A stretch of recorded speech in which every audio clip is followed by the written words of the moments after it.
What's going on, good people? It's your boy Byron Scott back with my guy, what do we call you? The King Cordero the closer, right? Cordero the closer, man. I don't know, man. It's a crazy title. How you feeling, man?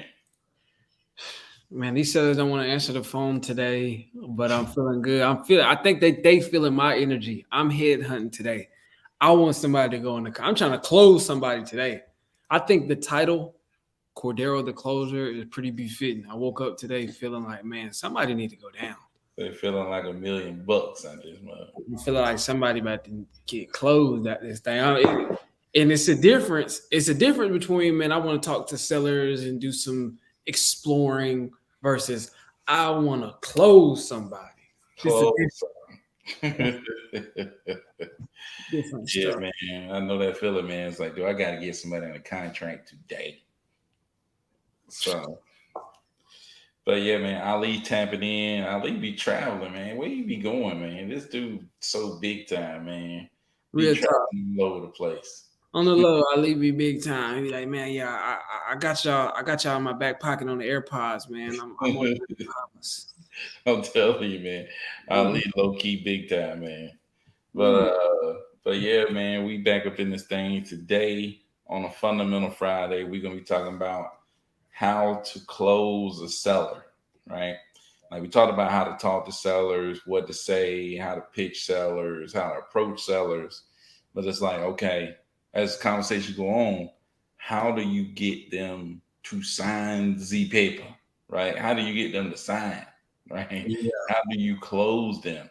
How do you get them to agree to sell their property, like move forward, right? How do you get that to happen? So today, that's what we're going to be talking about, going through and just talking about how to close sellers. Cordero, the closer. It's only fitting that he jump in, man, to kind of, help us out with this. Obviously, I've closed over 100 deals.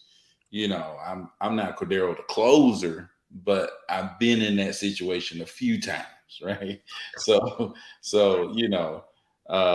we're gonna talk about it today. So y'all got questions, man. If you're watching this on a replay, put it down in the comments below. Put it in the comments on the side, man. Let us know what questions you have about closing that we may not address in this, video, but we're gonna try our best to talk about closing. So when it comes to closing, Cordero, how do you know to go for the close? That's a good question. It's like in baseball, you got your starting pitcher, he pitching. Sometimes you let the starter just going through, and then you got relieved guys they relieve the starter. But then it's like there's a certain point where the coach bring in the closer. The coach has to know when to bring in the closer, right? So it's like, how do you know when to turn it into closing? That is a good question, man. And you know what? You just struck a nerve when you said that, because I don't know if anybody's read the book Relentless by Michael Jordan's trainer. I forget his name. Tim Grover or something like that? Tim Grover is his name. And the book, essentially, it details exactly how you just kind of set up that situation. Obviously in a game setting, but just in life, you got your coolers, you got your closers, and then you got your cleaners. In honor of that book, I really love that book. I think my title should be Cordero the Cleaner. Not the closer. The closer is the guy that they be proud of. You could play off that Cordero the Cleaner. I'm Cordero the Cleaner, period. And I'm about to change my handle. Yeah, that's it. Because essentially, there's a person, and what Byron's saying is like in that situation, there's a person when everybody's like, what do we do? Where do we go? Who do we find out? They're thinking about the cleaner. If you're a cleaner, you're the guy they go to. And the difference, and I love how he puts this, his difference is, I own this. It's like, that's the mindset that you go in when you're thinking about closing. It's just like, I got this. I'm not thinking about, I always ask Byron, especially working in his systems, like, do you have a preferred way that we handle things or that we will respond to this situation, or that situation? But for the most part, I'm like, dog, I'm the best person to close this deal, honestly. That's just kind of how I think.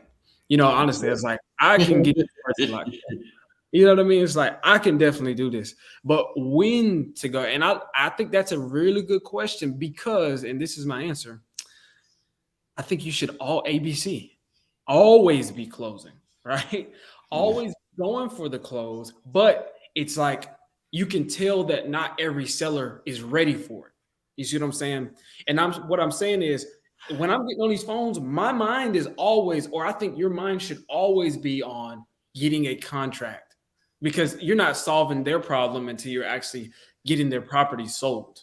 So ultimately, you need to be thinking about actually getting the problem solved, not just getting on the phone to talk to a person. Let's get on the phone to make a friend. You want to make a friend and get the contract solved, not just get on the phone to build rapport. You want to build rapport and get the contract signed, not just get on the phone to ask probing questions, find problems that you can solve. You want to solve the problem by getting them closed, right? So always be closing. But what are some indications from a seller that can kind of say, yeah, you know what, they're probably not ready to close? So obviously, off rip at the top of the call, there's some stuff that you want to do, and this is my favorite thing. There's some stuff that you want to do at the top of the call to kind of assess, is this person ready for a close today? Like, is this person even closable? I could go through all of my stuff and my tactics and my tips and techniques, but once it comes down to it, are they even able to sign on the dotted line today? So Yeah. you want to ask them some questions at the top of the call, such as, if we can get everything worked out, in a perfect case scenario, we get the price, we get the terms and everything that you're looking for. Are you the only decision maker on this process? Is there anyone else involved in making this decision? Yeah. And if they say, yeah, actually, my wife, she's got to answer it, but she's out of town right now. But she's going to be involved in the decision, and she's also got to sign off, but she's out of town. Then I'll say, well, can we get her on the phone? Can we get her on a 3-way call? No, she's just yada yada yada. And if there's just no way we can get her on the phone, or there's no way you can get all decision makers in one place in that moment, you can't close. So don't go, like, you can't close, and it's not even worth going. So you know what I'm saying? It's just like, that's probably not a situation where you can close. That's just a situation where you could talk to that. Sorry, it's my alarm, but that's where you can talk to that person and do some exploring and figuring out more about how they feel about the situation. But likelihood that you're gonna close with all of the decision makers there, you can't. Um, Yeah. Another question that I asked, and I think this is equally, if not more important, again, you always paint a hypothetical for them. So, again, perfect case scenario, if we can get you the price that works for you and makes sense for us and the terms that make sense for you, of course, is there any reason why we couldn't get the process started today? And I'm asking them at the top of the call before we've even talked about anything. I'm asking them that preemptively because there's just some sellers are very analytical with how you talk to them, and you got to play chess with them. And if you get to the end of the call and then start trying to close them or trying to close them after you've done all of that stuff, they can sense it. They're like, "Oh, he's about to try to close me," and they're naturally feel it. You know what I mean? And they be like, no, let me put up a fight because he about to try. Like, you know what I mean? It's just like if you talking to a girl and she likes you and she like, he might get my phone number, but I don't want him to win. Yeah. I don't want him to win. He might actually get it. Let me, she might try to shut you down harder because she like, oh, you know what I mean? He might actually win. He's a smoothie, whatever. And so that's why you do this before you get. Always be closing. When you get on the phone, you need to have the whole call structured in a way that's going to lead to a close. You don't get on the phone and then talk to them and then say, hey, you know what? I think I should start trying to close this person now. No, you closing at the top of the call, right? And so those are some indicators. Those two questions alone are great indicators that can tell you, depending on how they answer it. Because if they say, no, I don't, there's, if we can get the price, if we can get everything worked out, I could sign something today. Or they'll be like, well, I got to talk with my spouse, or actually there's some other people that I got to look at. So just get me over your offer. And then I'll run it by, and then I gotta, check with some other people because I was talking with them and I already gave them my word that I would yada yada yada. Then you're like, okay, you can keep going, pressing forward and trying to close, but that should be some sort of solid indication that this is not a closing situation, right? Yeah. So, but always be closing, but sometimes, it's not, Yeah, and I heard you in those situations like that one lady who had a son that she was saying that she wanted to just wait till he get back in town. Did you call that lady back? I did today. I called her Oh, back today, but she was wanting market value. I didn't ask her that question at the top of the call. That was like a mistake. I should have asked her that question in the beginning of the call. Well, I did, and she told me. That's when she was just like, "Oh no, no, no, no! I'm the only one on the property, and yada yada yada."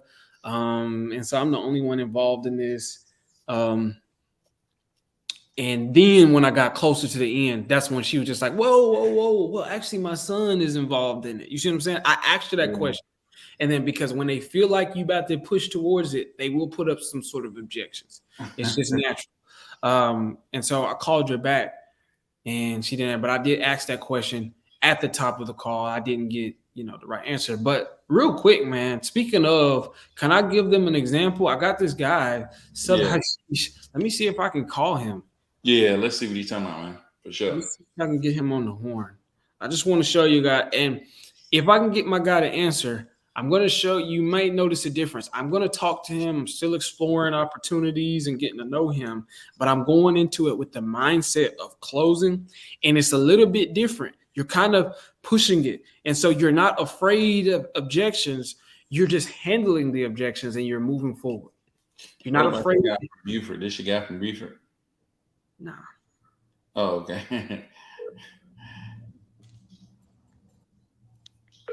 Your call has been forwarded to. I know you got. I think your guy from Buford was saying that he needed to talk to his wife too, didn't he? Yeah, he sure did. And I called him earlier, but let me call him again since didn't just answer the phone. His name is Mr. Anderson. This dude don't ever want to answer the phone. Seller tell you call me back at 3:30. And they don't. And this guy too, I'm about to go again. It's a little bit different. I'm going for the close. I'm going for the close, and I'm not worried about the objections.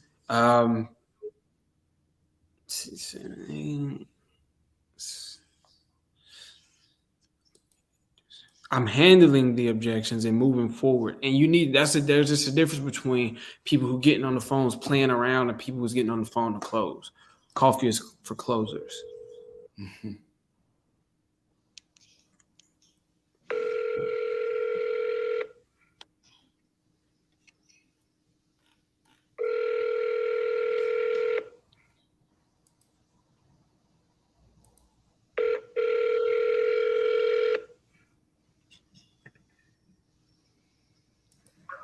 Hello.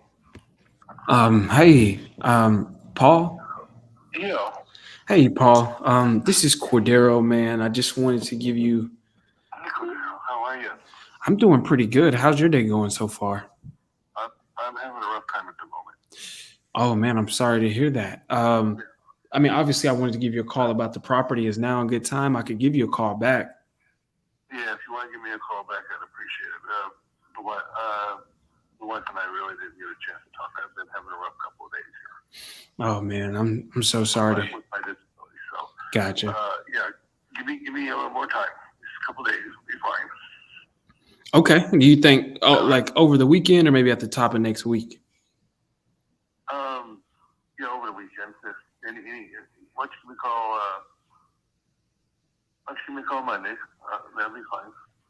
Okay. Yeah, I'll definitely give you a call back then and we'll go from there, man. Did you get a chance to mention the price to her at all? I did. Yeah, she shut me down, and I said, "Well, wait a minute." Okay. Yeah, I said, "There's something we need to consider," and there's some research that she's trying to do. She's got it in mind. But I told her that that's the beginning part. That's where we start. Right. If it works for us, it works. If it doesn't, then we just tell them what we have to do, Mm-hmm. and they'll work with us and tell us what they can do. So it's not a shutdown. It's just a beginning. Yeah, absolutely. And just let her know if she has a number that works for her that, we need to come up to or we can make some adjustments. It's my job to make sure that we get that done. I can go to my team and go to bat for you all. So just let me know and we'll talk about it when I'm able to give you a call back. Oh, there was a question about real estate. You guys deal in real estate, right? Absolutely. Yes, we do. Selling and renting, or just renting? We do, again, we work with a network of investors, and again, that allows us to have multiple different criteria when it comes for renting property, to buying and flipping, buying hold, even some Airbnb, and just a number of things that we've done. Um, One of the questions was buying a place in Arizona that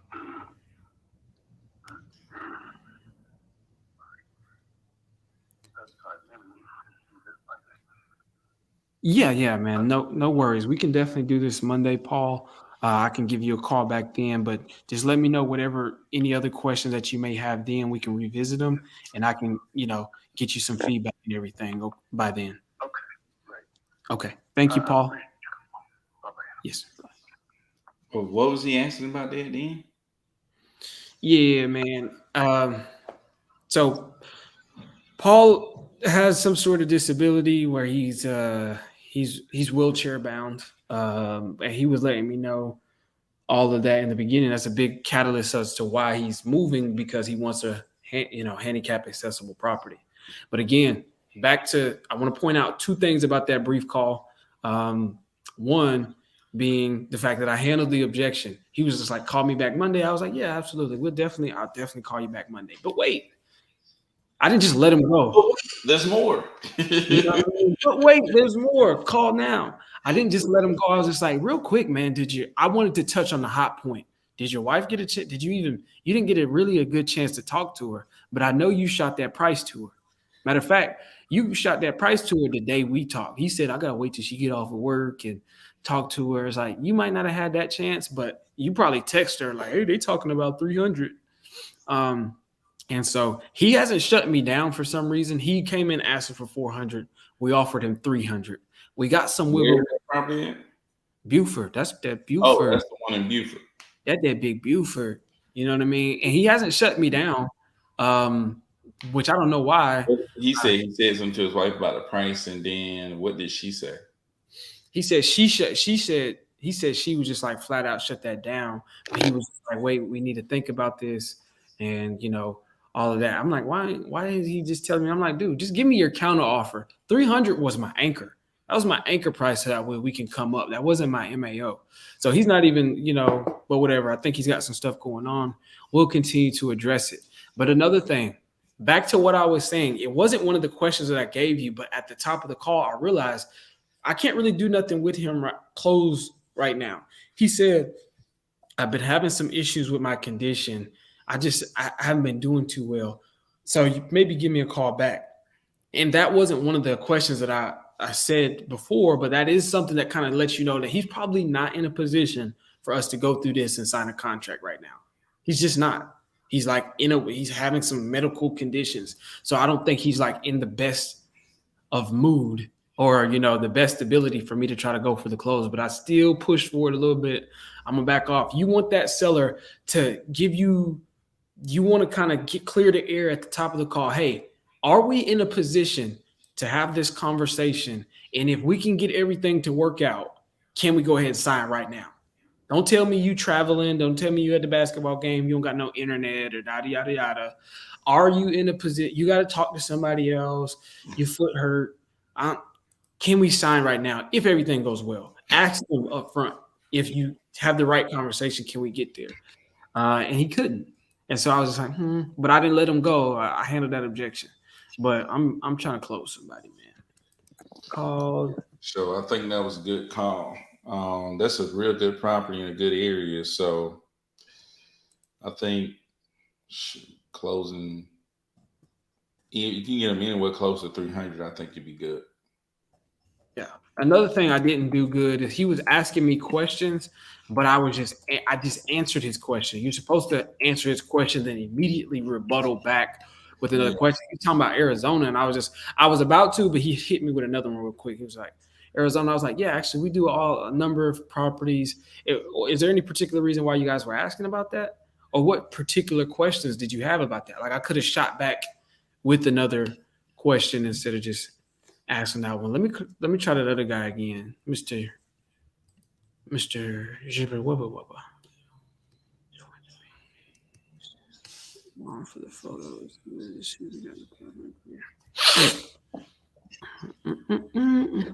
In a world on mood, on.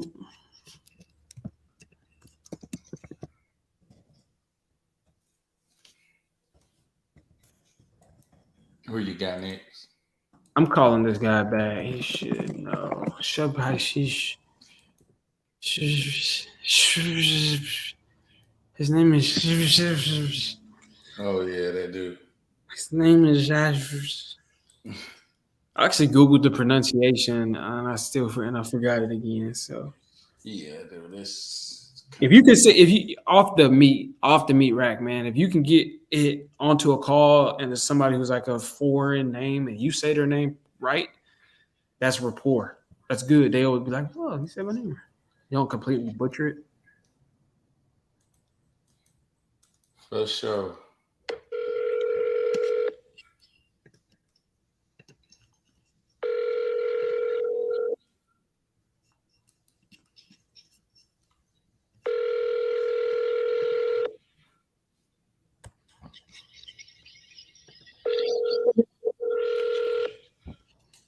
Your call has been forwarded to an automatic.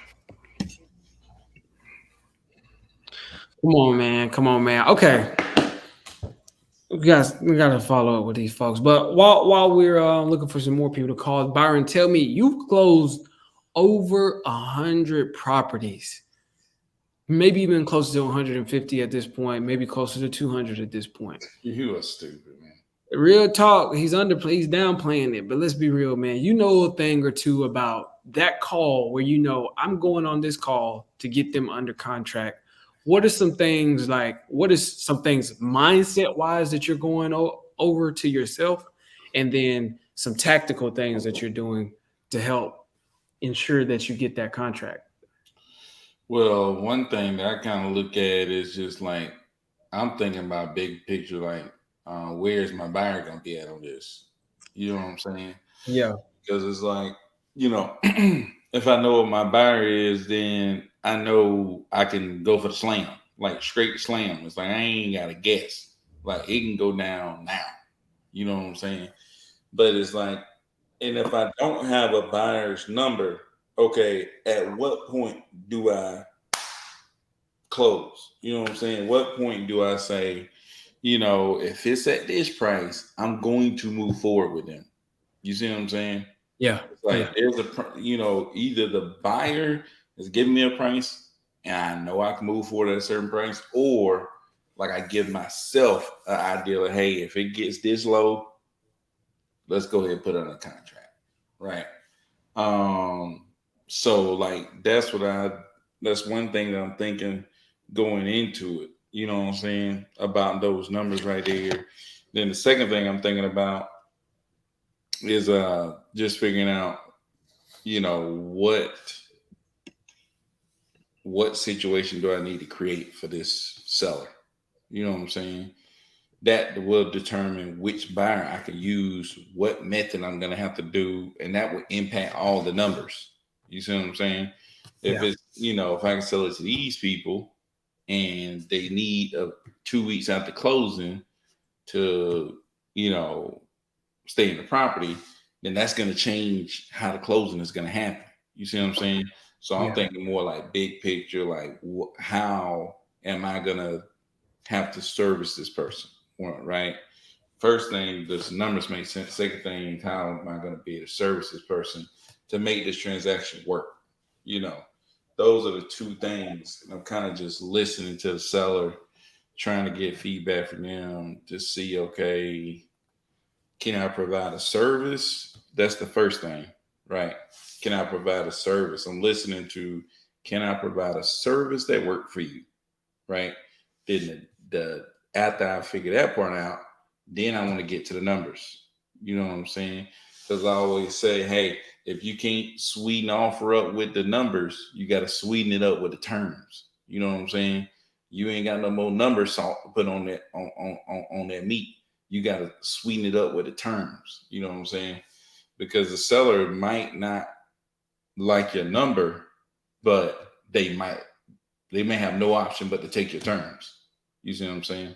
So that's what I would say as far as mindset going into a call. You got a seller right there, Kadero, or not?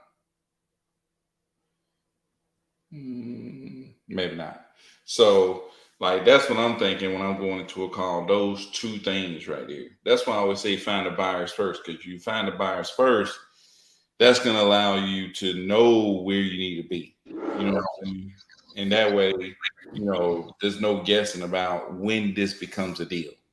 So if the buyer's at 250, it's like, okay, if the seller's talking 230, let's go. 240, let's go. You see what I'm saying?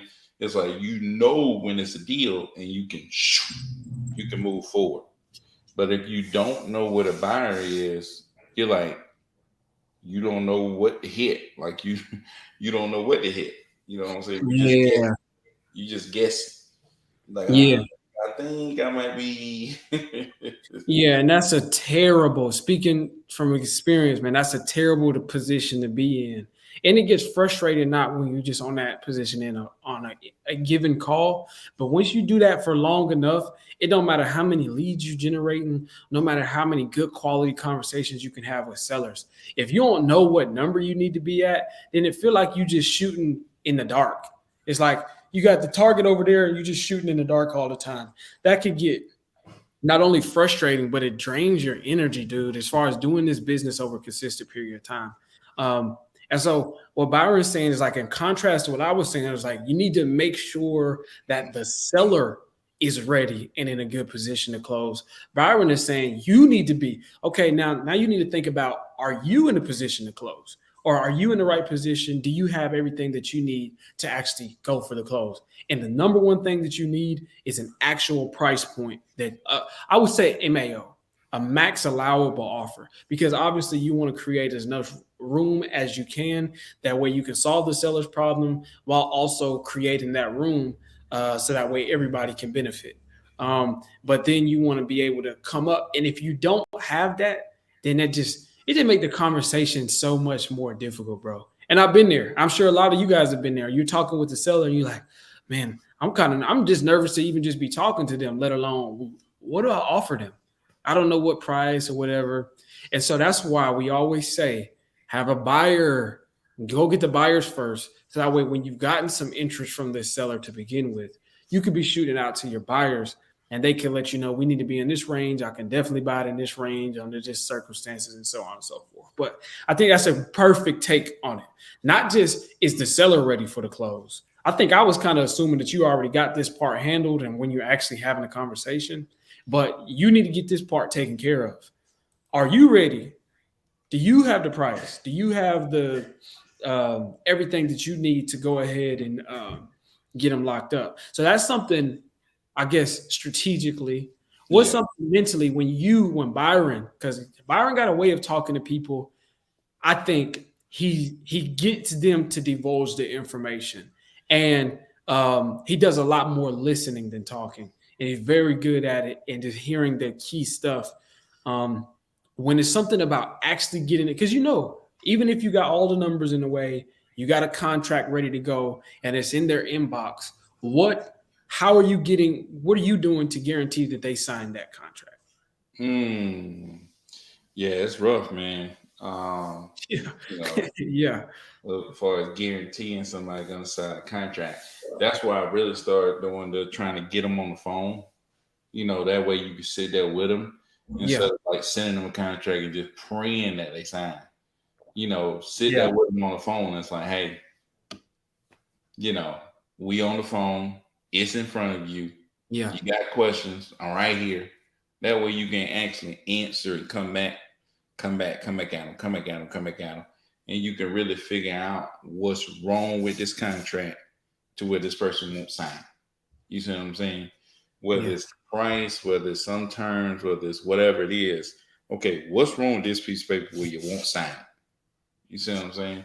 So I think that's like the big thing as far as guaranteeing somebody is going to sign.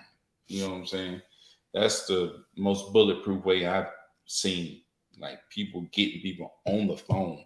You just going through it together. Hey, go ahead and sign it, finalize it. You know what I'm saying? Is there any reason why you won't sign this right now? What is the reason? You see what I'm saying? You can get to the bottom of it. So that's what I would say. As far as how can you guarantee, that's how you can guarantee. Nah, dude, that way is killer. And if you're not doing that now, if you're actively wholesaling and you're, or just, doing anything as far as acquisitions where you got to acquire the properties and you're invested in real estate, get them on the phone and explain the contract word for word. And one thing that I found since doing this is I got a lot less objections from the contract because now I'm not, it may have been something before where they didn't necessarily have an objection about it. They just didn't understand it. So it was less about it's something wrong with it. It's more about miscommunication. And so you jumping on that call and like this line means this, and I'm explaining each word verbally, or I'm reading each word out loud, verbal, and then explaining what that means. And the explanation makes perfect sense to what you just read. By the time you get down to the signature, they ain't got no choice. They ain't got no choice, huh? To go ahead and sign. It's like it would be crazy. And Alex Hermosi has this thing where he says, you want to make a deal so good that they would feel silly to say no to it, or make an offer so good that they would feel almost silly saying no. You feel kind of foolish. And as far as getting them to sign a contract, when you explain it line by line and you just see, well, that's what this means, that's what this means, they're like, no, that all seems very fair. That makes a whole lot of sense. And honestly, if I didn't sign right now, and we already got the terms, we already got the numbers, I would feel foolish. I would feel foolish not signing this contract because I told you already before, if we can get everything the right price and terms and everything works out, I'll be ready to go today. And you just explain this contract to me and I don't sign, I would feel foolish, right? But yeah, man, I think so. But you want to, let's go ahead and call some more. But you got some people, if you got some people that you feel like I should call, pull them up. I want to call somebody. Already. Who? Oh yeah, we supposed to call after 5. Never mind. Yeah, I don't know. I don't know if Mika is watching this. I wonder if she was or were. But I just talked to we have an appointment to go get some photos. I just confirmed with the son, so he's good. They should be able to go out there and grab those photos today. But yeah, just let me know somebody else to call. Some other points, man. Taking a step back from actually walking them through the contract, and I want to, because once you get there, that's the close. As far as acquisition is concerned, that's an important part, right? Walking backwards from that, how do you get a seller to the point when you're ready to actually email them over contract? What are some things that you're getting from? You got off into the conversation. What is something that Byron is saying, which I'm curious about, that was like, get them like, we're ready to send, I can send you over this contract and we can go over it now. What is something like when you're talking numbers, when you get to the part in the conversation and you're talking numbers, maybe they at 245, you need them at 210, 250 or whatever. What is something that you're doing to get them where you need them to be? Well, most times, like, I wouldn't even talk about the number much. I make it way more about the terms, when we're going to close, any kind of service that we're doing for them. I make it all about the terms. You know what I'm saying? Yeah. It's like, hey, and one way that I kind of go into the closing is like, hey, what date would you want to put on the agreement, for the closing date? That's cold. Yeah, that's cold. Get them to thinking, okay, when do I need to close? And there's agreement already finna get written up, sent to me. Excuse me. They put the closing date on there, and then it's like, okay, I want to make sure I put terms in here that you're gonna feel good about signing once I send it over. You know what I'm saying? So I Yeah. make sure I put the terms in there just the way they like it. And then after that, you know, that's when I'm like, I may mention the price, you know what I'm saying? If we already agreed on it, you know. And if I got a buyer already, I will make them offer. So like say I don't care what they wanted. If the buyer's at 205, I made them an offer of 180, you know. Yeah. Say, oh no, can't do that. And then that's when we start negotiating, well, what can you do? You know, and then I figure out what they can do. And then I may try to meet them in the middle of what they say they can do and where I'm at. So they say they can do 195 and I'm at 180. Can we meet at 187.5? You see what I'm saying? Yeah, cold. You see what I'm saying? Buyer in the closing. So if they say, yeah, we can meet in the middle, okay, great. What closing date would you want us to put on the agreement? And Yeah. man, I'm gonna write this thing up. Boom. And all the terms that we talked about before we even mention the price, I go back over them. You see what I'm saying? And it's like, okay, got everything in here. I got the closing date is this. I got the terms, da da da. What's the best email? Just send it over. Send the email. Send it over in the email. And that's when you really need to be on the phone with them. You really need to not send it over in the email. Ask them what's your email. At what time would be a good time to set an appointment to review and sign the document. You see what I'm saying? So, like, that's what you want to do. And that's the rotation that you really want to get in order to close these deals. At least that's what I think. Boy. That was fire right there. That's fire right there because that's like oftentimes that is the stickiest part of that conversation when we're talking about closing. And he just gave you, okay, you've had the conversation. Now, how do you enter into numbers? And then how do you get out of that part of there? How do you digress from there? What do you do to get to backpedal? It's like how you go into the stickiest part of the situation, and then how do you walk yourself out of it too? Because you can fumble the ball at any point in that process. Oh yeah, you definitely can fumble the ball, that's for sure. You can get them to agree to a number. And you're like, okay, and then if you don't get out of there the right way, they can start feeling iffy, and you could really fumble that ball. So definitely, I would agree. I think one thing I do that parallels that a lot, like. It's not necessarily focusing just on the terms, but what I'm trying to do is connect the terms with whatever problem that they told me that they had.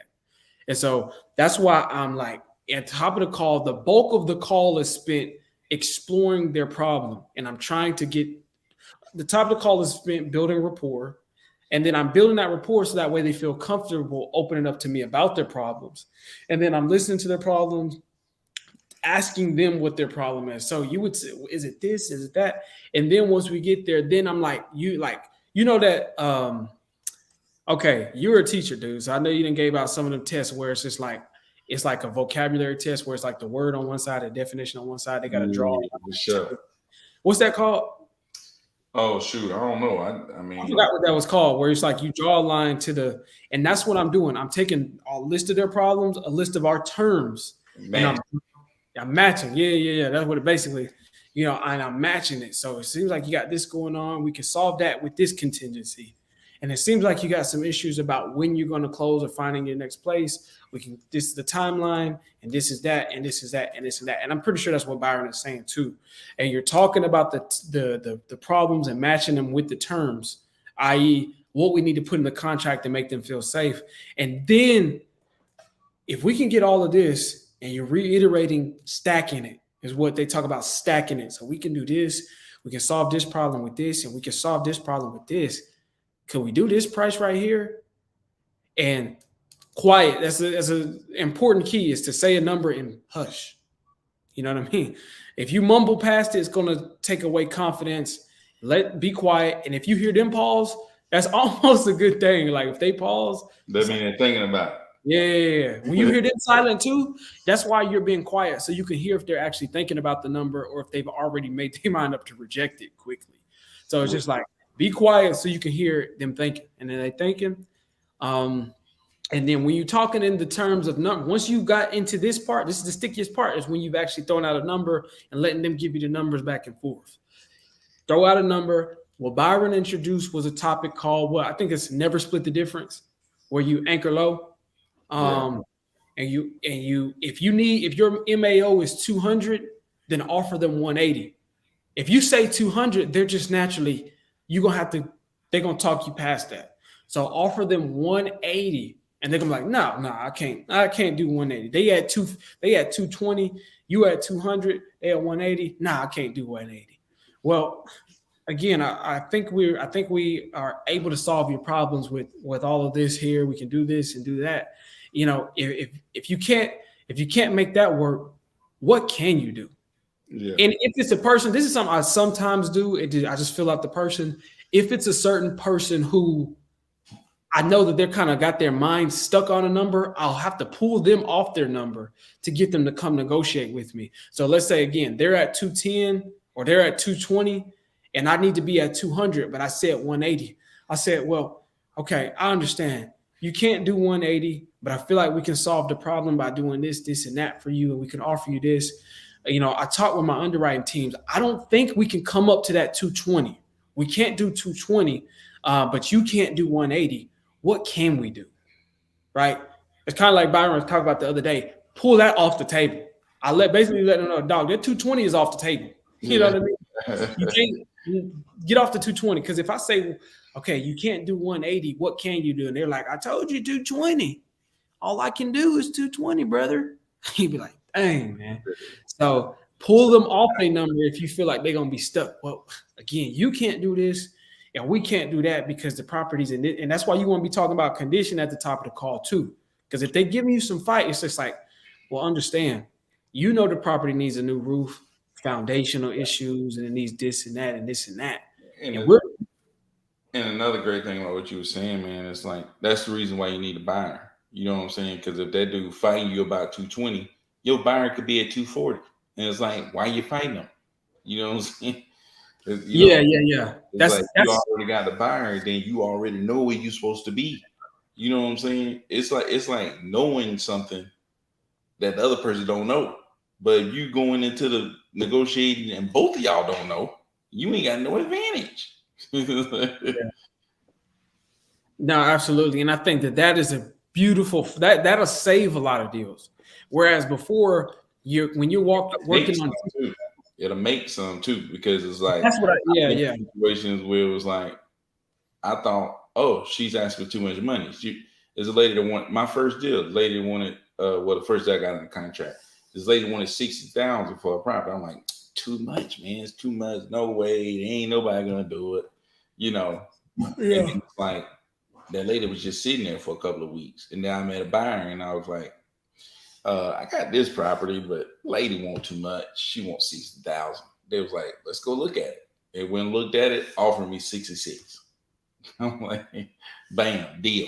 That's what I'm saying, man. It's like, you don't know unless you get the buyers, man. You get the buyers, and then you know exactly. You know what I'm saying? It's like, you know what you're supposed to be. And that's one thing, like, even with Cordero, him negotiating. A lot of times when he negotiating with these people, he know where he's supposed to be. You know what I'm saying? It's like, it's a lot easier knowing in your brain, I need to get down to this. You know what I'm saying? And then knowing what you could give. You know what I'm saying? It's like, I know I can give them this, and I know I can give them that. You know what I'm saying? It's like, knowing what you can and can't do is beautiful. Like, no, absolutely. Wholesaling and not knowing what I could do. Yeah, that blind hole, and that's why, and that's my point, is why the whole going in with a formula and calculating rehab cost and ARV and all of that puts you, that's so, it can work, but there are so many deals that it won't work for that you can still make a deal out of, but you just gotta throw all of that away and just go find a buyer. And so that's what he means when he says it'll make a deal, because you can do all of that calculating ARV and rehab costs all you want, and you'll come up with one number. But you don't realize that not every buyer is going to buy at that number. And that doesn't guarantee that all buyers. And then you might have a seller who's stuck. You're like, dang, we done got at a point in the negotiation where they just don't want to come down. I pitched them my best. I gave them my best. I did everything right, and they still didn't come down. And then it may be about finding the right buyer then. And then, so when you take control of that element of having a buyers or having the buyers already, you can control the deals in more ways than just, it doesn't just rely on your ability to negotiate a hard-headed individual down off their price. Sometimes it might just be about, okay, we can tweak this part of the process, and that's where our dispo part, where we find a different buyer, the right buyer, or a better buyer for this particular property, or whatever the case may be. But it just gives you more options, and it allows you to make more deals. Whereas if you just stuck to one formula and one criteria, where it has to fit this and this and this, then there are plenty of deals where you're throwing away. Trust me, you're throwing those deals away. So yeah, man, and I think positioning to that, you anchor low, and then I want to say something about that whole never split the difference tactic. Yeah. That works so much. It works a lot, because what you're doing, and it works in reverse. It works when sometimes the sellers do it to me, and it works. I'm like, dang, you know what I mean? And I hate that, because what they'll do is they try it. Sometimes I'm like, bro, I see right through this. But what you're doing is you're setting the expectation. Whoever anchors low or anchors high, they're setting the expectation that we playing in this ballpark, not in that ballpark, right? Yeah, that's why a lot of people say, "Nah, you go first." A lot of times it's good. Yeah, a lot of times it's good, but the reason why they say that is because what if me as the seller, maybe I was thinking I wanted 100K, and you trying to get me down to 110. They like, dog, I thought, you know what I'm saying? They like, and you say, well, I think about 110, would you be at 110? They like, dude, I thought you was going to offer me 80. So yeah. But if they'd have said they number first, they'd have said 80 and you'd have ate them up. You know what I mean? So that's why they be like, don't say the number first, but don't be scared to say the number first, because they don't throw some out there. Just be really low. Yeah, for sure. Because then what they're gonna do is they're gonna be like, no, I can't do that. I can't. Absolutely not. I can't do that. Byron, you've disrespected me, Byron. Don't appreciate it. The chain you got on costs more than that offer you just made me, man. I'm disrespecting. And then he say, well, what can we do? And they thinking, now they thinking low. Huh? Now they thinking low. Now they thinking, dang, he down there. And it just pulls them down. So again, if you do all of that other stuff right, it's when we talk about the closing, we're talking about the closing part. We're not talking about just having the conversation, how to talk to sellers, like how do you say things. We're talking about once you get to the sticky part of the situation, that's the mindset you need to be in. You're walking them into the numbers, and you're not just throwing numbers at them. Don't ever throw numbers out there without warming them up, talking about the terms and reiterating what you can do and how your terms can help solve the problem. Well, you said you needed to close by next week. We can make that happen. And we can put this contingency in there. We can do this. We can do that. Do. We can do what we got to do. But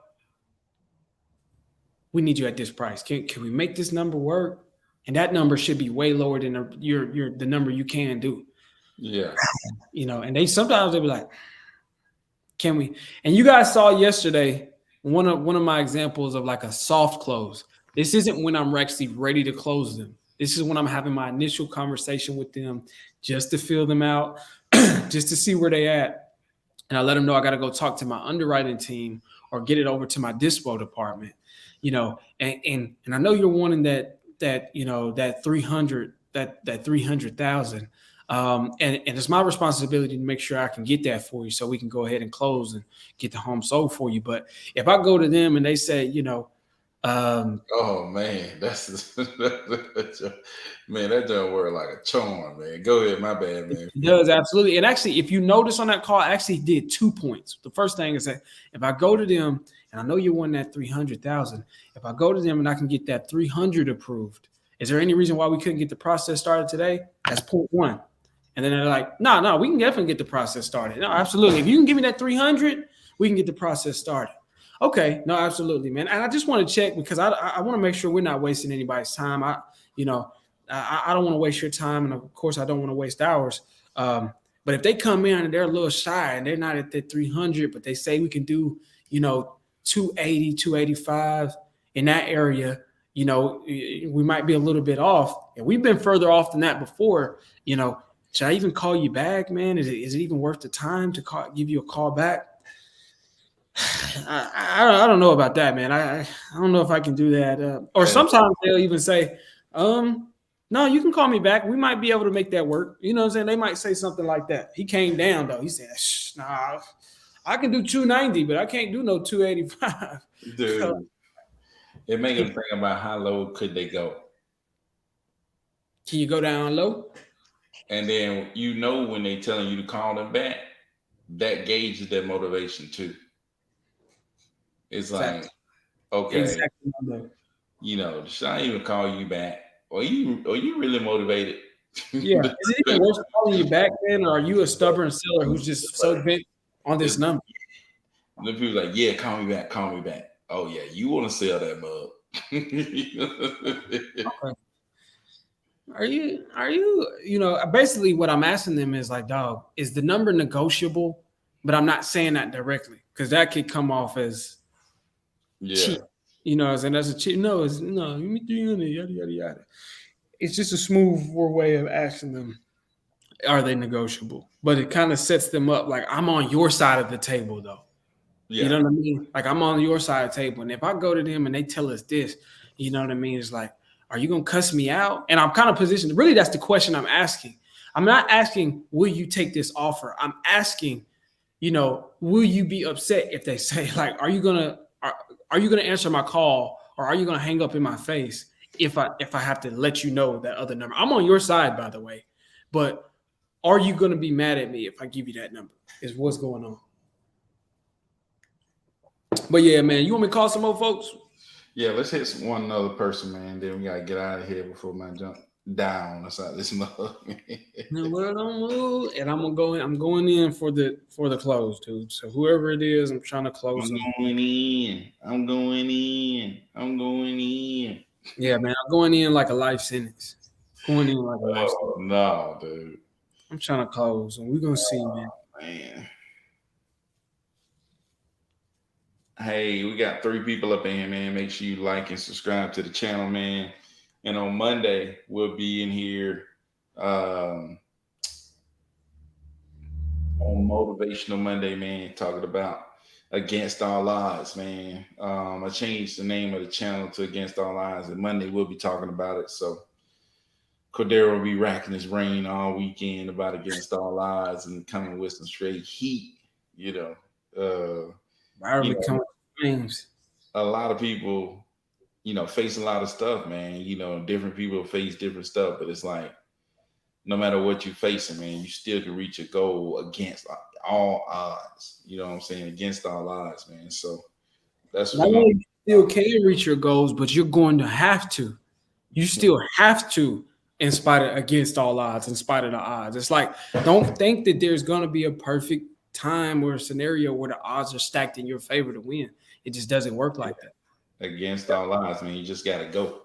You know what I'm saying? Yeah, that's my favorite thing. We'll talk more about it Monday, but that's my favorite thing about the concept is like, it's not about, some people got odds stacked in their favor and some people don't. It's just the principle. That's just life, period. It's like there is no other option other than the against all odds model.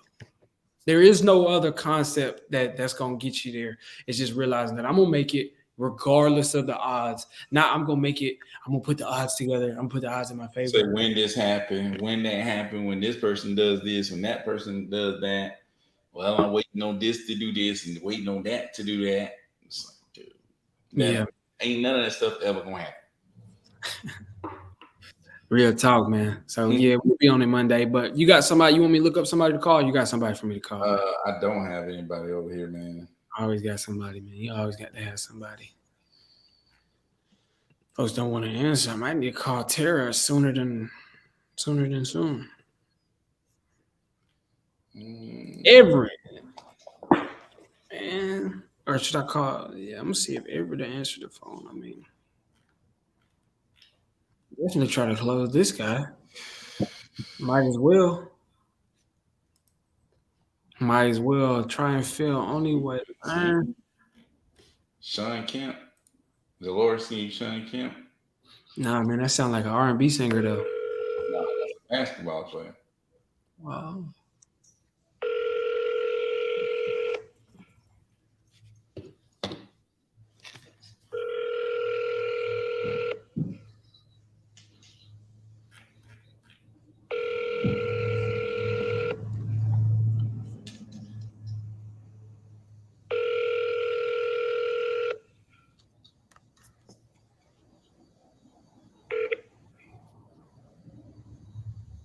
Please leave your message for 7.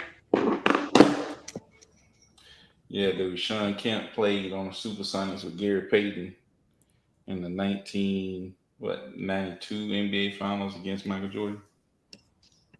Before you was born, man.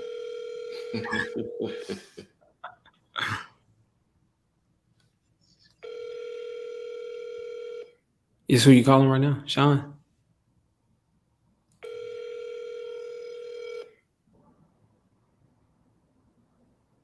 Your call has been forwarded to an automatic. Pick up his phone, man. I'm calling a cat named Edgar, man. Let's see if we can get one more person to answer. Let's see if we can get somebody under contract. Pre-call affirmations. I will solve someone's problem today. Still planning to sell.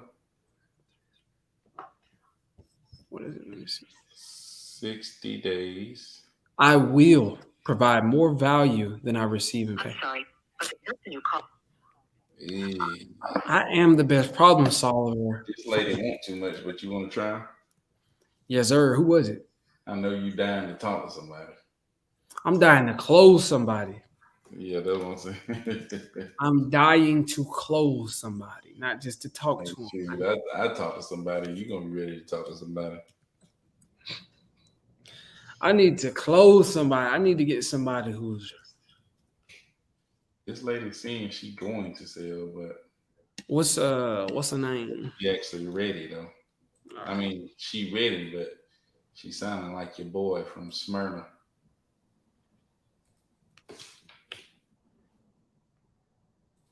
One that want too much money.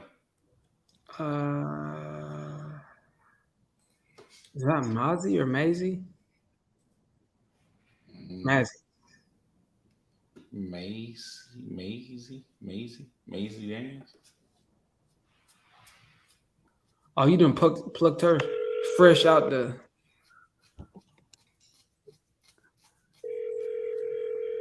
She just was texting us.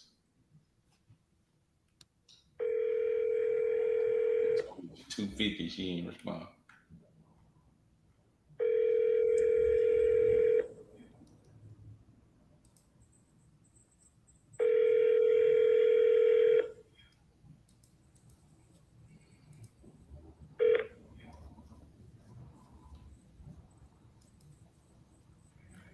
Hi, you've reached Maisie. I'm sorry. At least had to hear how she pronounced her name, but fresh out the grease. Fresh out the grease. Matter of fact, I'm for the sake of this, man, we're double dialing Maisie. So that way she kind of gets the sense that she's probably at work right now. That's why she ain't text us back. Byron pulled a fresh out the lot. Hot, fresh out. Fresh out the grease.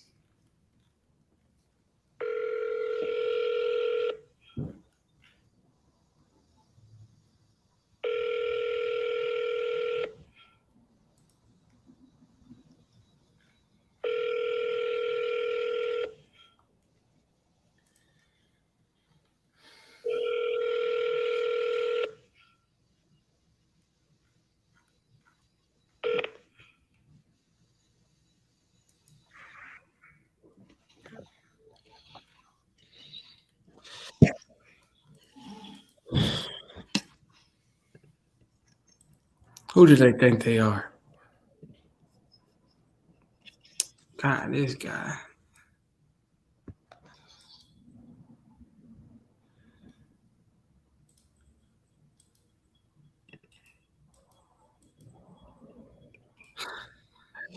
Don't call Freeze. What Freeze say? Should I call him back?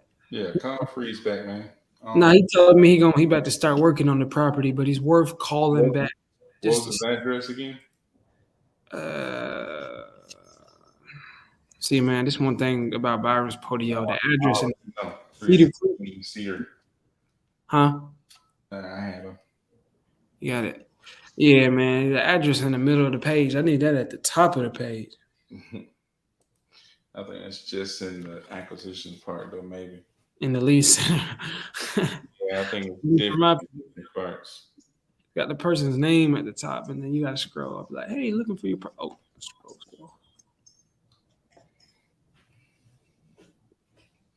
This is for y'all who are aware. This is why Byron hates Fridays so much, is because folks be trying to act like it's the weekend.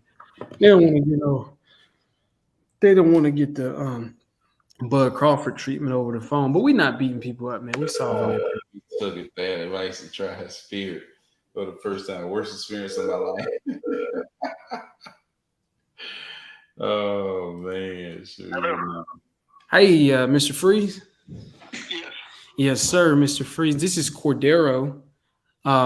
Just wanted to give you a quick call to follow up and see how are you. How's everything doing? Good. Wonderful, wonderful, man. No, I don't know if we were talking about the property on Cedar Creek, and I know you last you messaged me. You were kind of doing all the work on it and everything yourself at this time. I'm almost completed with the planning. Gotcha. Okay. Sound like, are you doing the work right now? Yeah, I'll have them.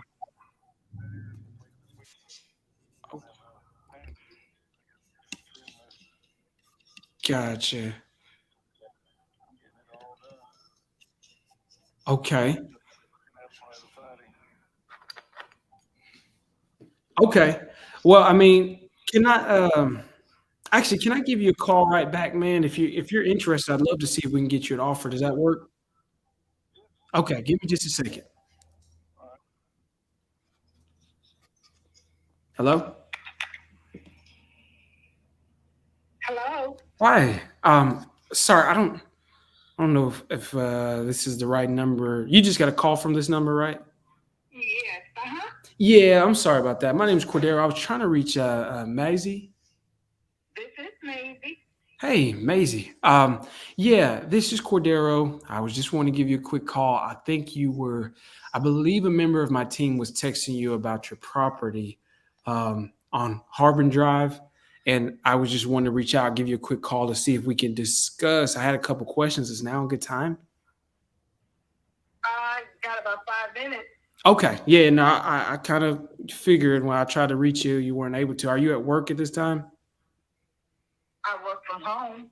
Okay, gotcha. No, I understand. Me too. Me as well. But no, I just wanted to get a little bit of information about the property. I'm not sure what you've discussed with Laura already, but I mean, you are interested in selling that home at this time. Is that correct? I came to, and I think I spoke with someone, and I told them that I'm not giving my house away because I know what it's worth, and I don't want nobody wasting my time on a $200,000 offer or $250 because my house is worth a whole lot more. Absolutely. No, absolutely. And that's kind of why my job here, I'm the purchase specialist with Open Resi. And that's kind of my biggest thing is I reach out to people because I think more importantly, if we can make the numbers work, then we can make them work. If we can't, then we can't. But we don't want to waste anybody's time as well. Obviously, I mean, you've got things to do and we got a couple properties to look at. So we just want to make sure we're not wasting anybody's time. But if we can get you over an offer that works and we can get you over the price that works for you and things like that and the terms that work for you, would you be interested in getting the process started on selling the home? I would, if the price is right. Absolutely, of course. And if if the price is right and the terms are right, when would you be looking to close on the property? Ideally, I'm not sure what you got going on, but when are you looking to close on it? Probably within 60 days. 60 days. Okay. And, any particular reason why you're looking to sell the house at this time? I plan to retire. Now that's nice. Congratulations on that. Um, I'm sure that that's something you're looking forward to. And if you so you're going to be retiring here soon, and then you're selling the property. Are you moving somewhere? Are you going to stay in this area? Yes, I am planning to move someplace. Okay, to the Bahamas. To Trinidad. Oh, I mean that was close. That was close. I'm just telling you where I would go if I were able to retire anytime soon. I'd be in the Bahamas, but Trinidad is nice as well. But yeah, I want to see if we're able to get you something that'll work. That of course sets you up for you sell this house, you retire. I'm sure you got enough. You sell this house, you got enough to kind of make the move to Trinidad and get you a place down there and things like that. What do you? Basically, it's just gonna add to my retirement. Okay, gotcha. You've got a couple other things in play that are. Yes, I do. Gotcha, gotcha. Is it just you? Are you the only decision maker on? I'm moving with my husband. Okay, gotcha. And is he also involved in the sale of this property, deciding what? He helps make the decision, but the house is in my name. Okay, gotcha. Understood. Well, I would love to, obviously, and we're just talking briefly here. I would love to see if there's a chance that we could all maybe get on a call together to discuss the property, so that way I can know what he's looking to get out of it, as well as what you're looking to get out of it. Because again, my husband will let me make all the decisions. Gotcha. You were absolutely. Okay. And I just want to make sure, because I know when it comes to selling a property, there's a lot of stuff that that are important. Price as well. You said that already, but as well as price, terms, and other goals that people have for selling their properties. My responsibility is just to make sure that we can at least meet those goals and get you guys something that you're looking for. Let me ask you this. You mentioned it briefly, but you all have talked to some other investors, some other people are reaching out to you about selling the property? I have people reaching out to me just about every other day. Oh, man. I just block their calls because I wouldn't like wasting my time. I just don't have time, Right. Absolutely. It's almost like you're a celebrity at this point. People be calling you so much, want your autograph. At the homes in those subdivisions, they are buying them up and renting them out for $2,000 and $3,000 a month, and I'm just not gonna be on that list. Right. I can't get what I want. My house will not be going for rent or for anything. Gotcha. I'll stay in it. I'll rent it out myself to somebody until I get it sold. Okay.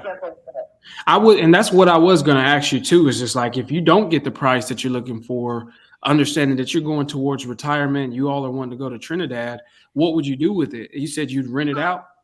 I will rent it out. Nice. So, and I understand, obviously we're investors. You're an investor like myself at that point.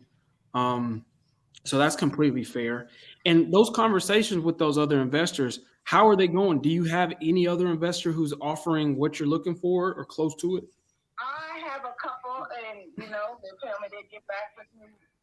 I said, fine, But again, I'm not committing to anything until I get a good price. Gotcha. What I'm looking for. Gotcha. Okay. And tell me a little bit about the property as far as condition wise. I'm not sure how much time you have, and I want to be respectful of your time. I'm gonna just make it brief. The house is renovated. I got a new roof on my house. Okay. Kitchen renovation, floors. I have a full basement, which is like an apartment downstairs. Bathrooms updated. Again, I got 4 bedrooms, 3 full baths. Yeah, and you said the downstairs is finished? The basement is finished? Yes, completely. It's all apartment downstairs. Oh. I don't know what you guys are getting on Google or whatever, but my house is a 4 bedroom, 3 full bath, completely fixed basement. Gotcha. Okay. With a full bathroom and bedroom and open living room, open den area. Okay. And with that being said, you said the roof is updated. What about the HVAC unit, the heating and cooling? I had that just done a couple years ago. I have a hot water system just put in last year. Air conditioning unit, 4, 5. I think it's about 4 years old. Okay. 4 years old. Yeah, like you said, it's new. I mean, with all of that, I mean, have you thought about just listing it on the market on the MLS? Well, I plan to. I'm just trying to get some stuff wrapped up, and I'm in the process of boxing up stuff in my house now because I do plan to put it on the market here in a couple months. Okay. And let me ask you, okay, so you do intend to list it, and I'm sure you probably, and correct me if I'm wrong, it's probably better that you address this after you've retired, you've gotten all that squared away. Now you have a little bit more free time to focus on getting the home sold and getting what you want for it. Is that correct? That's what I'm planning to do. Okay. Gotcha. And I just wanted to make sure. I mean, with everything going on, innovation, I mean, you said you got a couple people looking at it. I mean, as far as price goes, I know obviously you're adamant on price. That's completely fair. And I think with us, a little bit about us is we work with a network of investors who are purchasing all over Georgia. We can get competitive cash offers. We're flexible with our timeline, and we can, buy in all numbers of conditions. But I think the biggest thing is the fact that we can get competitive cash offers on the home. What is a price point? If we can close in your timeline and things like that, what is a price point that you would rather be in when it comes to selling this home? I'm looking at 365 to 380. That range, nothing less. 80. Okay. Okay. And again, if you don't get that 365 to 380 after listing it on the market, what are some options that are you interested? It's not a bidding option. It's not a bidding option. I'll have somebody stay in and I'll rent it out until I get it sold for the price I want. Gotcha. Because I'm sure you understand what's going on. I'm not sure when you bought. I know what's going on in the market. I'm not crazy. I see what's going on, but right. I do know what my house is worth, and I know what I can get for it. I might not get it now. Hey, fine with me. I can wait a couple of years, whatever. But I'm not going to rent it out. I'll let myself buy it out for me and put somebody in it and charge the person $2,000 or $3,000 a month. That's not going to happen. I can get that money for myself. Yeah, I was going to ask you, what would you rent it out for? If you did. I don't know. I'm not sure, but I'm not going to tell you what I'm going to rent it out for. Okay. Well, I wanted to ask you this, at least to offer it to you, because I understand that it is important that you get that price point that you're looking for. And if you were thinking about renting it out anyway, is there anything that we would have to pay off on the property, taxes, liens, or is it just the mortgage on the home? I just got the balance of my mortgage to pay off. Okay. And if we can get you that price that you're looking for, would you be open to us upgrading you from a homeowner to a lender on the property? No. And if we can get you, is there any reason why you wouldn't want to? You just prefer the all cash method? Exactly. If I don't get all cash, whatever. I'm just not going to settle for anything. That's why I don't want to be wasting my time with anybody on the phone, because I'm not going to go below the price that I'm looking for. No, absolutely. And I think we may even be closer to the higher end where we could do that 380 and you get every penny of that. We just spread it out over time, kind of as if you were renting it out, the same way you're getting payments on the property. No. That's just not something you'd be interested in? No. Okay. And so you just want to keep the property. So are you actually interested in selling the property? I do plan to sell it, and I do plan to get close to what I want for it. Right. And you, like you said, you see what's going on in the market. You see what's going on with the interest rates. And I'm not saying you can't get that. I just want to make sure if we got an opportunity to get you that. I know that another thing is after you retire and then you're going to go ahead and sell this property on the market, that's going to be its own hurdles. And if you're having this much, if you're this frustrated talking with people, like myself, and then go to list it on the market, it's not going to be like they're just less, less of a headache. You're still going to have to deal with these people. So I just want to know if we can have at least. I don't have a problem. I've waited this long here, Mm-hmm. Hey, I don't have a problem, Right. I'm still going to retire regardless, I heard that. So, so if I need to wait a couple of years to get it sold, fine. So be it. Okay. Yeah, I see what you're saying. So it's like, it's less about time. If you got to wait 10 years for the market to come back, 15 years for the market. It's not to be 10 years. Don't tell me that, because it's not to be 10 years, okay? Because people are looking for homes in Atlanta. People are looking for homes, okay? You ain't nowhere near Atlanta. Yeah. By the calls I get and the mail I get in the mail and text, people are looking for homes. People will always be looking for homes. No, I agree with what you're saying for sure. Yeah. Don't tell me to be 10 years. Because if I put my house in the market now, I know it'll go quick, and I'm not even worried about it. No, absolutely. I know it'll go quick. I completely agree, and I just mean the 365, the 3.8. I'm assuming that you're trying to shoot for the top end. I think people will always be looking for homes, and if you put it on the market and you price it right, it'll go tomorrow.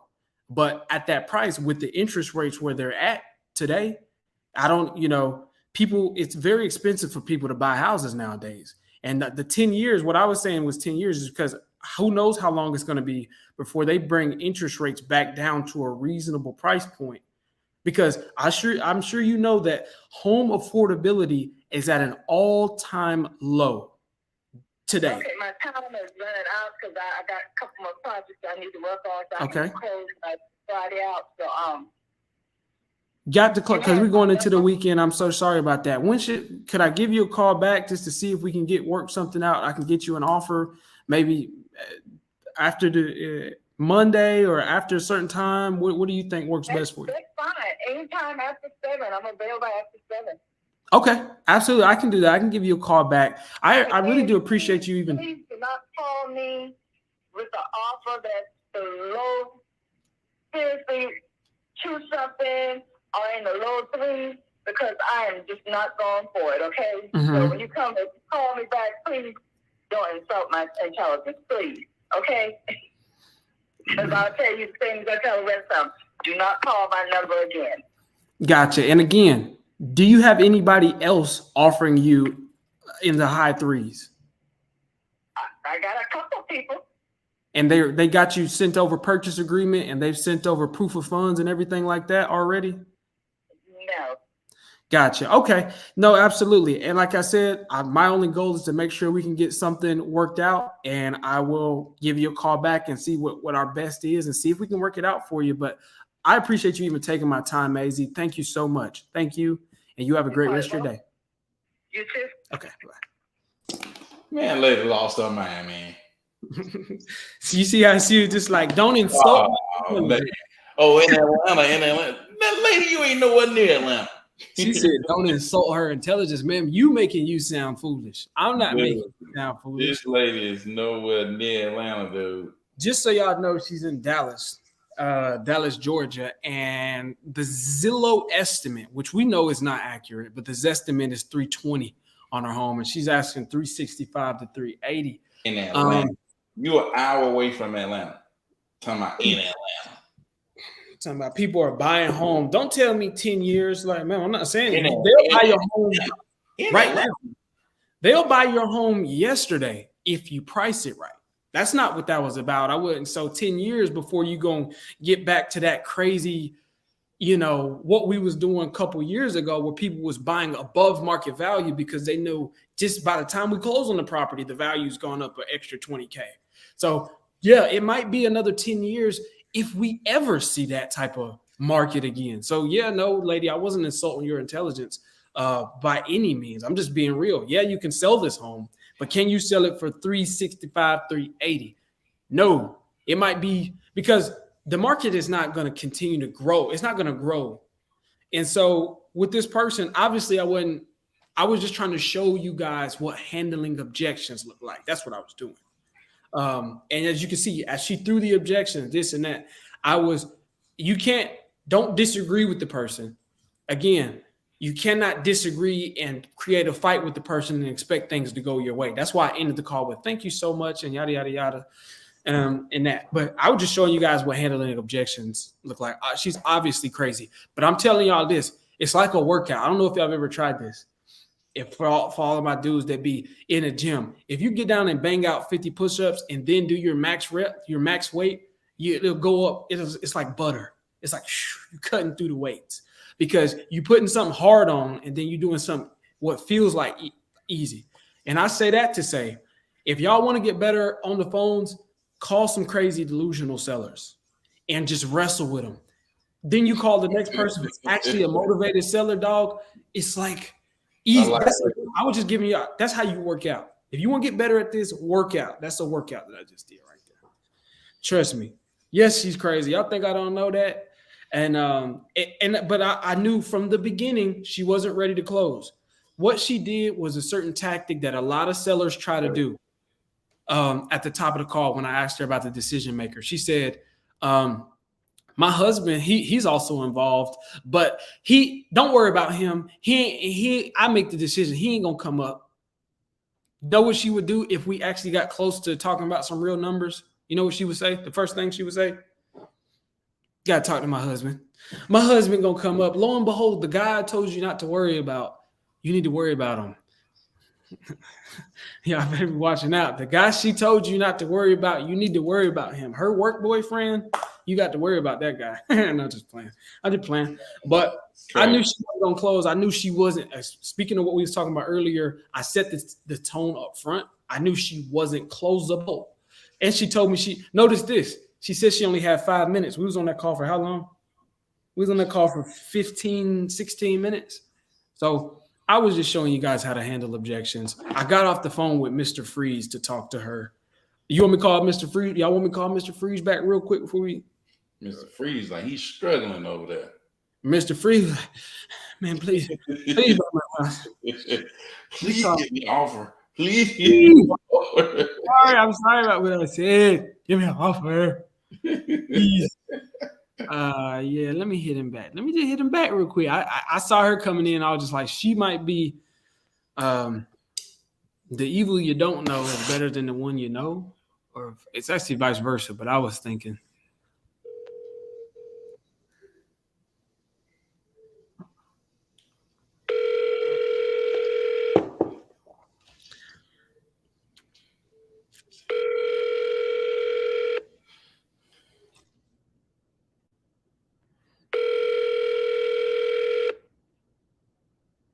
Your call has been forwarded to an automatic voice. Mr. Freeze is knee deep in a caulking session. He's caulking right now. But yeah, nah, guys, I knew she was crazy. I was just like, let's just see. There you go. Oh, God.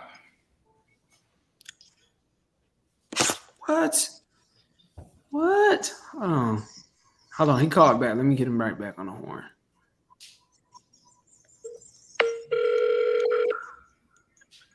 Hey, man, sorry, I was on the phone about some damn solar panels. Okay. No worries, man. I'm sorry about that. Somebody else was gave me a call. I was actually wrestling an alligator is what it felt like. But no, I like I said, man, I did want to give you a call back. Just see how everything's going. Are you putting solar panels on the property? Well, no, I'm looking at that for the property down in the islands. I kind of like to be off the grid. Oh, man. Let me ask you something, man. Win, lose, or draw, whether I get this, I'm able to get you an offer or not, is there any chance that I can maybe come vacation down there with you guys? Yeah, man. Yeah, we're trying with down spare room for everybody to come vacation down there. Okay. We gotta take everybody with us. Man, I'm telling you, I feel like you guys are on the way, like you're leaving the paradise. I'm still here in the States. And it's another presidential. Any trade is valued down there.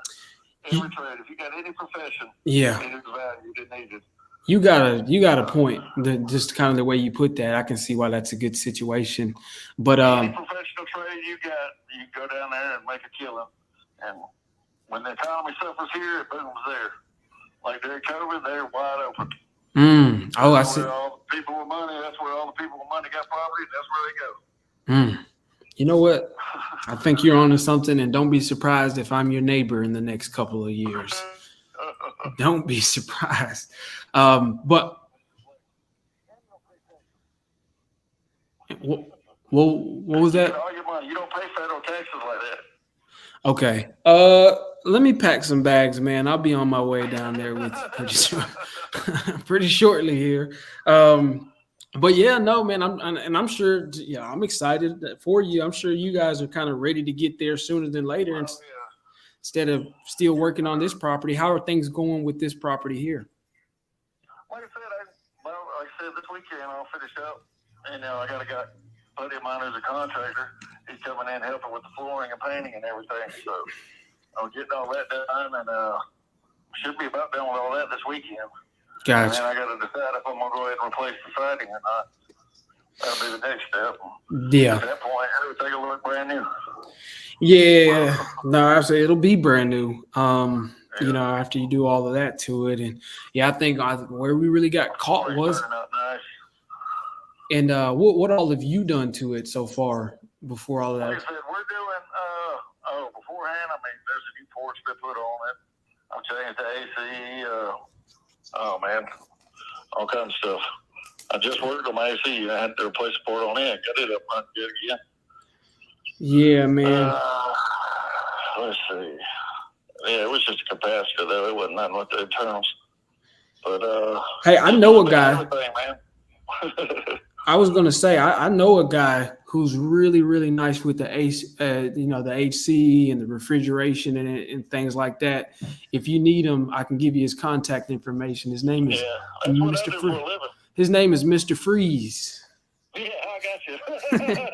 Mr. Freeze. I think that's the best. You need to have business cards that needs to be on the side of the vans and everything. Mr. Freeze. But yeah, I've already started putting my logos up. Me and my wife been working on that when I get to the islands. Nice. Well, and so you all have you all kind of started to make your transition there and everything? Yeah, I mean, I got a dumpster sitting in the front yard. Like I said, everything's hinging on selling this house. So I'm putting a rush into getting everything fixed up on it to where I get max dollar for it and hurry up and sell this thing. Gotcha. Across the street sold in like 4 days. Yeah. At $250, and it ain't half the house is what this one is. Yeah, man. I think, getting it sold as soon as possible is probably the best thing. I think time. Oh, yeah, that's what I'm wanting to. I'm wanting to get it sold fast. Yeah. So. Especially, and I'm sure you know everything that's I'm sure you watch the news just like everybody else, just everything going on with the market and the interest rates and stuff like that. Sure. So. Yeah, but as soon as I get this sold, I can go down there and buy my property and start my process down there. Right. Yeah. And that's what I was asking. I'm not sure what you've got like as far as being down there, but I'm sure you all want to get down there sooner than later. Are you renting out from your friend or something like that, you said? Yeah. When I sell here, I'll probably end up renting a house from my buddy, doing like a short-term lease, and then getting all my stuff sent down there and shipped down there. Gotcha.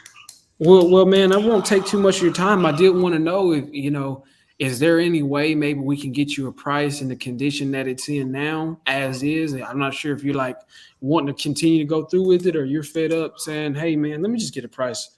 Maybe you can get a little bit better offer now and go ahead. Yeah, man, it should be a better offer. Like I said, I've replaced all the flooring throughout and painted the entire insides and everything, fixed everything. And so, like I said, that's where it's at now. If you want to come on a different offer, I'm always willing to listen. Okay. Like I said, I want to sell it as fast as possible. I'm not stuck on this, but these things should have helped a lot. Right. Cleaned everything up a lot, modernized it, and everything looks a lot better now. So, okay. Easier to sell. Yeah, man. I think we don't usually request that anybody does any work or updates to it, but since you have, I mean, that could definitely help. I mean, with everything that you've done, are you still looking for the same price, or what we need to come in at that'll make it worth your while to go ahead and get you off into the islands? Well, man, I'm looking. Like I said, I was wanting about $250 before. I'm looking for. It depends. I'm looking for around $275 by the time I get done with everything. Okay. Man, and what if we could when I do the siding, it'll be even go up from there. Right, right. What if, let me ask you, and this is obviously perfect case scenario. We wave a magic wand. We can come in there and how it looks, snapshot of what it looks like right now today. All the work that you've done thus far and what it looks like right now today. If we can get you over an offer, and we can close on it by what's today? We can close on it by mid next month at the very latest. What will we need to be Yeah, I at? just lost you through most of that, but sorry. I'm sorry. No, I think that was probably on my. But I was saying again, if we can take a snapshot of how it looks like today, you don't have to do a single thing to it, nothing else to the property, and we can get you an offer and we can close on it by mid next month. And you don't have to do any more work to the property. What would we need to come in at closing on that property right now? Like I said, it's hard to say because I know that one across the street, like I said, has got a lot less than what this house has, and it went for $250. So I'm looking for probably about $275, as close to that as I can get right now. Gotcha. So if we came in at right now, the way it stands, because obviously the way it was, we were lower. I think we were around 220 on it, and I think the siding was the biggest thing. But you've updated quite a bit of things on it since we last seen it. Yeah, and I'm also looking at doing the siding. That was a concern. That's what I was saying. That's one of the three I was wanting to get done. Yeah, but I mean, again, I understand that because you could do all of that, and it can take you a little bit more time. But if we can get you in the Bahamas sooner than later, living your dream life, and so that way I can come down there and spend a weekend with you or something like that sooner than later.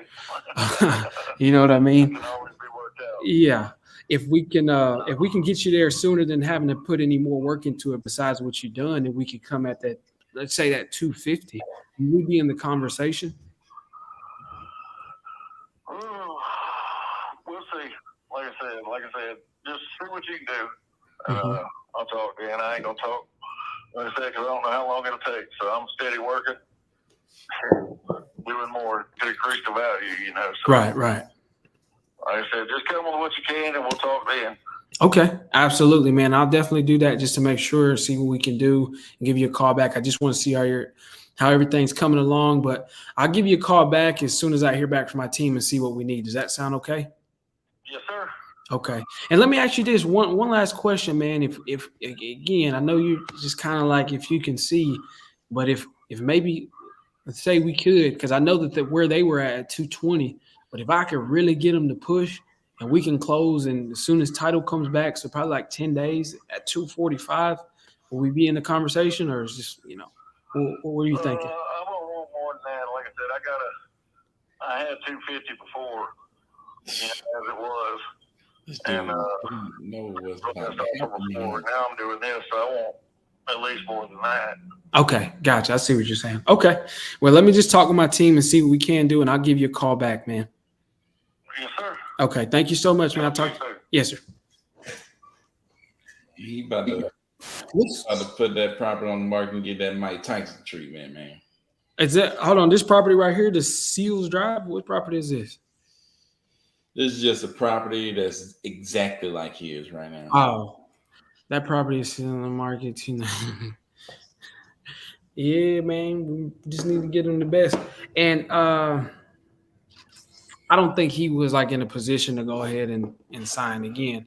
This is a different conversation that we're having, because with the guy, we talked with him before. I gave him the pitch. He didn't want to come down. He had everything wrong with the siding. So this is like a follow-up call. This is a different type of call just to see where he's at, just to see what we need. And I'm not really trying to, I was just trying to see if he was even still interested in selling at this time. He's open, and I think I got what he needs. This guy, he never wanted to actually give me a price. But as you can see, I asked him that, hey, if we came down to 245, would that work? Because he didn't give me, he when I said 250, he left it vague. We'll see. I said 245. He was like, no. So that means 250 is what he needs. 250 is what he needs. But he's done some work to it. I can't remember. This was a while ago, man. So this is the property that is on the market for $290. I mean, it's exactly like his property. 2 minutes, man. But I mean, I don't know if he made his even this nice. Does that property have the same Louisiana Pacific siding on it? Is the question. But look at this, you stupid man. Look at the back. Look at the back splash, the countertops, the the the cabinets. Like I don't think he did the kitchen like that. No, he ain't going in like this. If anything, he might have the best HVAC on the block, and that's about it. Yeah, dude. I think he ain't getting above 290. And if he get at 290, that means you really at what? 275. 270. But no, If you not don't to mention, but not to mention all the money he's putting into it, the time and work and energy and effort. And to some people, man, it's just ultimately important that they get that dollar amount, and that's really what I should have said. He ain't gonna get it though. It's the thing. They're not gonna sell this for 290. They're not. Yeah, they're probably gonna sell something like that. But even that, the And dollar amount is gonna be more than 250. He said that other one sold for 250. He might, they ain't have all the stuff. Yeah, but the thing is, that one that sold for 250, somebody moved it September, man. You better put your property on the market next week. It's like they contracted that property in what? August, July? It's like, dude, these people finna start moving like that. It's finna be Halloween, Thanksgiving, Christmas. Who finna contract you and move in November? With LP siding on it. Man, I'm trying to tell you, man. Yeah, I'm about to start using that as a sense of urgency too, man. It's just like sit there for a minute. He gonna sit there for a month before he even get a contract. that is true, dude. He gonna sit there for a minute, man. Dude, that is true. That was my guy, Mr. Freeze. Back. Every time I try to leave, something keeps pulling me back. But shoot, let's get off this thing, man. We've been on this thing for an hour and 36. We gave y'all a good one on the Fundamental Friday, man. Stayed on this thing long enough for my camera to go ahead and die. Even though it lasted longer than what I thought. But shoot, man, that was still a good call. Y'all want me to call some crazy sellers again? Just let me know, dude. But shoot, man, appreciate y'all coming through for sure. And man, until Monday, man, peace out. Peace out.